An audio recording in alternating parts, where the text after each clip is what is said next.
USDA released its highly anticipated recommendations for modernizing federal milk marketing orders earlier this month.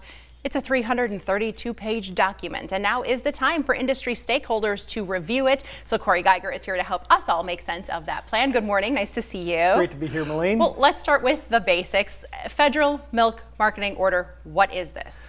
Probably one of the most complex systems in all of agriculture and the U.S., but boiling it down, milk is the most perishable food out there. It's also the most perfect food known to humanity. So orderly marketing, getting it to market, especially beverage milk, is really where these federal orders came about. And times change in agriculture, so we got to take a look at them every once in a while. So how did the USDA come up with this large amount of recommendation? Well, literally, there is a judge there and a court stenographer, and for 49 days there was testimony, counter questions from different industry segments, generated 12,000 pages of testimony, which USDA reviewed and boiled down to 332. So 332 sounds like a big number, but it's a lot smaller than 12,000. You say overall they've made 5 major recommendations. We want to start with something that is called the make allowance. Explain this to us. The make allowance. How much does it cost to take milk from a dairy farm, manufacture it, and get it to a store? So you're looking at the major dairy products, and you really need a number like that because we got to have some kind of baseline so that the federal orders exist to price milk. And if we don't know what it really truly is costing, we haven't looked at these numbers in 20 years, they need an update.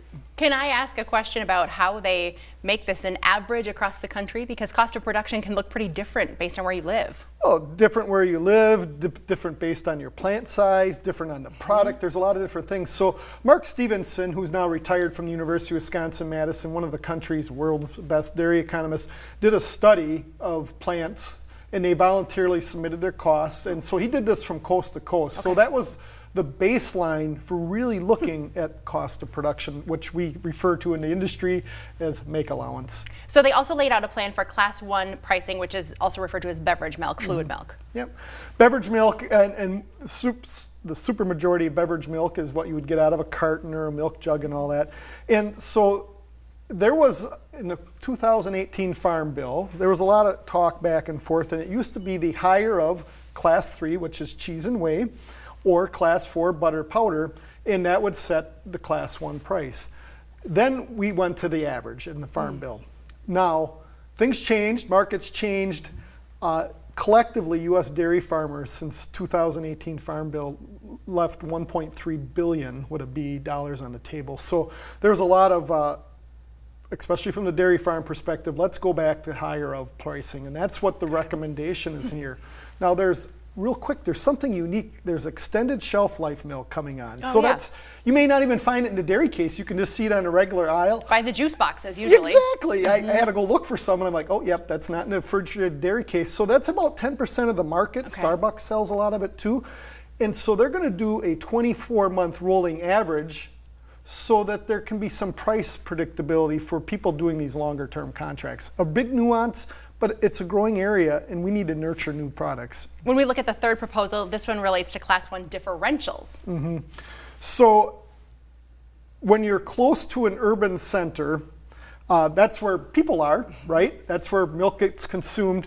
So there are differentials. So the closer a farm is to a major urban center, say Chicago, the differentials are the highest because we're saying let's encourage milk to get there. And as you step away, the differentials fall a little bit. That's because of the cost to move milk. Every county in the United States has a differential assigned to it. So USDA went through, and that's a big part of that 332-page document. Well, you'll notice that we still have a few proposals to get to. I'm going to ask Corey to stick around. We're going to tape a segment for next week because, Corey, we have a lot of action to take briefly. What do people need to do with these things? Well, so a lot of dairy farmers belong to milk co-ops. Actually, cooperatives market about 90% of the milk. So either work with your milk co-op, you can go, this is published in the Federal Register. This is a big deal. So you can go online, Federal Register, and find the document. But we're going to get to those final 2 recommendations on next week's shows. If that's not a tease, I don't know what is. Corey, we appreciate you being one of the few people on the planet who understands this and explaining it to us. Thanks for being here. You're welcome.